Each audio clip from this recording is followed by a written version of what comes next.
මම 2008 නැගෙනහිර පළාතේ පළවෙනි අධ්‍යාපන ප්‍රතිනිධිවට වාර ගන්නකොට මේ රාජමාණික්කන් දන්නේ නැහැ.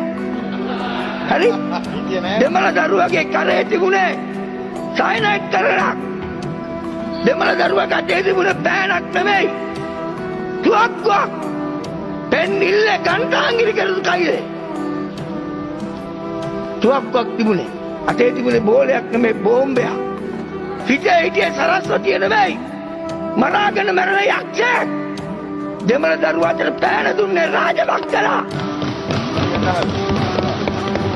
දෙමළ දරුවාගේ කනේ පංචායුධේ වෛරත් කරලා බැන්දේ රාජපක්ෂලා. දෙමළ දරුවාගේ අතට බෝම්බේ උන්නට බෝලෙ දුන්නේ රාජපක්ෂලා. අම්පාරේ ඉඳලා යාබනේට කාපට් පාර ඇදුවේ රාජපක්ෂලා. කොච්චි පාරද? රාජපක්ෂලා.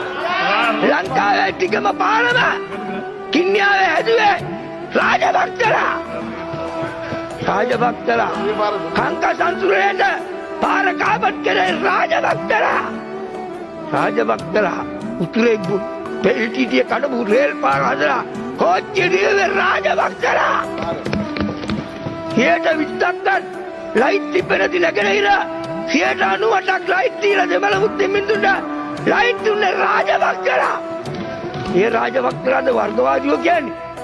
යුද්ධය ඉවරනකොට තුවක්කුත් එක්ක අල්ලගත්ත දෙමළ දරුවෝ 12000 පුනරුත්ථාපනය කළා. ආපහු දරුවෝ විදිහට ගෙදර ඇව්වේ රාජපක්ෂලා. ඒ රාජපක්ෂලාට බයින කටවලට හෙන හත ගහන්න ඕනෑකෝ. හෙන හත ගහන්න